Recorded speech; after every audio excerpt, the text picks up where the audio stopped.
Ninth. Hello student, आज हम Bihar board class 8 के मैथ प्रश्नावली देखेंगे 9.1 और क्वेश्चन नंबर देखेंगे 6। क्वेश्चन नंबर जो 6 है वह क्या है? रहीम का उम्र। क्वेश्चन नंबर 6 आज हम लोग देखेंगे। क्वेश्चन नंबर 6 है रहीम की उम्र x माइनस 6 वर्ष है। रहीम नाम का कोई व्यक्ति है और उसका उम्र कितना है? x माइनस 6 वर्ष और महेश की उम्र y वर्ष है। तो दोनों की उम्र का योग और अंतर क्या होगा? रहीम का उम्र जो है x माइनस 6 है और जो महेश है उसका उम्र कितना है? y वर्ष है। तो दोनों के उम्र का योग, प्रश्न बोला है दोनों के उम्र का योग और अंतर ज्ञात करें। अब यहाँ पे 6 नंबर क्वेश्चन है, यहाँ पे लिखेंगे हल लिखेंगे। अब प्रश्न बोला है कि दोनों के उम्र का योग, तो यहाँ पे लिखेंगे योग बराबर, योग का मतलब होता है जोड़, दोनों के उम्र का जोड़। तो यहाँ पे जो रहीम है, रहीम का उम्र दिया है x माइनस 6 वर्ष और जो महेश है तो महेश का उम्र है y वर्ष। तो दोनों का योग करना है, दोनों को जोड़ना है। तो यहाँ पे जो रहीम है उसका उम्र है x माइनस 6 वर्ष, तो यहाँ पे लिखेंगे योग बराबर x माइनस 6 और जो महेश है उसका उम्र है y वर्ष। तो यहाँ पे प्लस लिखेंगे और प्लस यहाँ पे y लिखेंगे क्योंकि प्रश्न बोला है कि योग। तो सबसे पहले योग ज्ञात करेंगे और उसके बाद अंतर, अंतर का मतलब होता है घटाव। तो यहाँ पर क्या करेंगे, यहाँ पे लिखेंगे x, ये प्लस y पहले आ जाएगा और ये माइनस 6। तो दोनों के उम्र का योग कितना आया? x plus y minus 6। अब प्रश्न बोला है कि अंतर ज्ञात करें, तो यहाँ पे अंतर निकालेंगे, यहाँ पे लिखेंगे अंतर, अंतर लिखेंगे और अंतर का मतलब होता है माइनस, यानी कि महेश का यहाँ पे जो रहीम का उम्र है उसमें से माइनस करेंगे महेश का उम्र। तो यहाँ पे लिखेंगे रहीम का उम्र क्या है? x minus 6। उसके बाद यहाँ पे महेश का उम्र है, महेश का उम्र कितना है? y वर्ष। तो माइनस, अंतर निकालना है तो माइनस देंगे और माइनस कितना लिखेंगे? y। अब यहाँ पर x माइनस वाई और माइनस 6, तो यहाँ पे दोनों के उम्र का योग निकला। योग क्या आया? x प्लस वाई माइनस 6 और दोनों के उम्र का अंतर निकाले तो अंतर क्या आया? x minus y minus 6। अब हम लोग देखेंगे क्वेश्चन नंबर 7। जो क्वेश्चन नंबर 7 है वह क्या है? किसी आयत की दो आसन भुजाएं, कोई आयत है जिसका दो आसन भुजाएं क्रमशः x square plus 2x plus 1 है एवं x square minus 2x plus 1 है, तो आयत की परिमिति क्या होगी? एक आयत है जिसका आसन भुजा दिया हुआ है और उसका परिमिति निकालना है। तो यहाँ पर लिखेंगे आयत की परिमिति। आयत का परिमिति बराबर क्या होता है?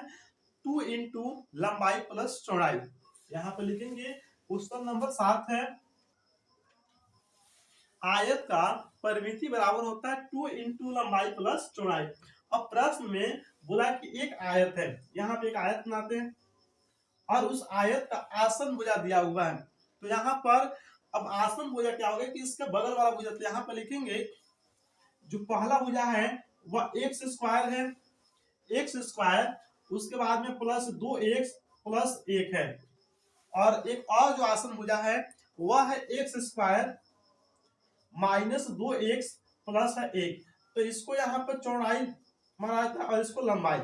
तो यहाँ पे लंबाई, लंबाई जो है आयत का सम्मुख भुजा बराबर होता है। अगर ई एक्स स्क्वायर 2x प्लस है तो यहाँ पर भी x square plus 2x plus 1 होगा। चौड़ाई यहाँ पे जितना है ई भी चौड़ाई उतना ही होगा। तो आयत का जो परिमाप होता है वह होता है 2 इंटू लंबाई प्लस चौड़ाई। तो यहाँ पे सूत्र में 2 है तो 2 लिखेंगे। लंबाई, ये लंबाई है, ये जो है लंबाई है और इसका मान कितना दिया है? X square plus 2x plus 1। तो यहाँ पर लिखेंगे x square plus 2x plus लिखेंगे 1। अब यहाँ पे देखेंगे प्लस है तो प्लस लिखेंगे, चौड़ाई कितना है? X square minus 2x plus लिखेंगे 1।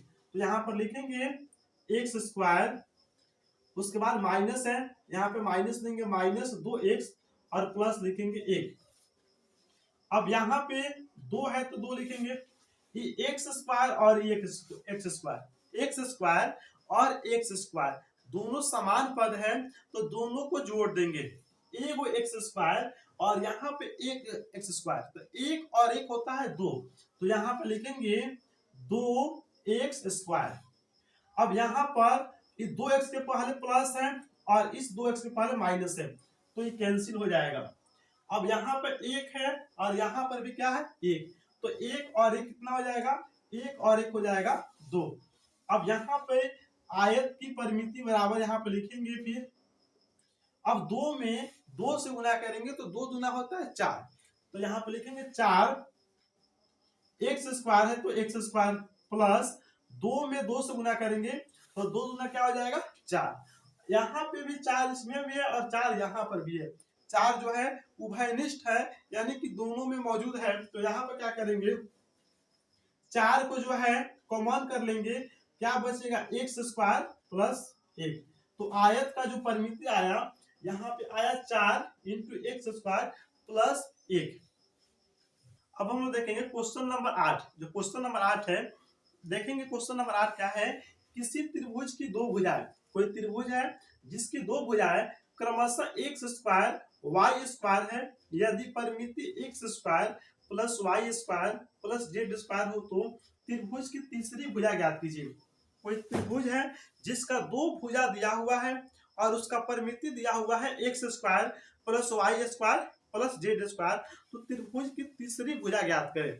तो सबसे पहले जो दिया है उसको लेकर चलेंगे, 8 नंबर क्वेश्चन है, यहाँ पर लिखेंगे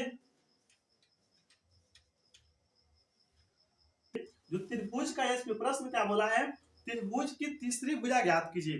तो त्रिभुज का तीसरी भुजा बराबर क्या होता है, त्रिभुज की तीसरी भुजा बराबर होता है परिमिति माइनस दो भुजाओं का योग। इस त्रिभुज में दो भुजाओं का जो योग है वह दिया है, दो भुजा इसमें दिया हुआ है और तीसरा भुजा निकालना है, तो तीसरा भुजा का सूत्र क्या होता है, तीसरी भुजा बराबर परिमिति माइनस दो भुजाओं का योग। अब यहाँ पर लिखेंगे तीसरा भुजा बराबर परिमिति है x square plus Y square और प्लस है जेड स्क्वायर, परिमिति है x square plus Y square plus Z square, और यहाँ पे ब्रैकेट में क्या लिखेंगे एक्स स्क्वायर, अब दो भुजाओं का योग, दो भुजा दिया हुआ एक्स स्क्वायर प्लस यहाँ पर वाई स्क्वायर, तो यहाँ पर लिखेंगे x square plus Y square, ये एक्स स्क्वायर हो गया, यहाँ पर वाई स्क्वायर और यहाँ पे जेड स्क्वायर, ये जो है माइनस है और एक्स स्क्वायर के पहले प्लस है, तो प्लस माइनस माइनस होगा, यहाँ पर उतरेगा एक्स स्क्वायर और यहाँ पे वाई स्क्वायर।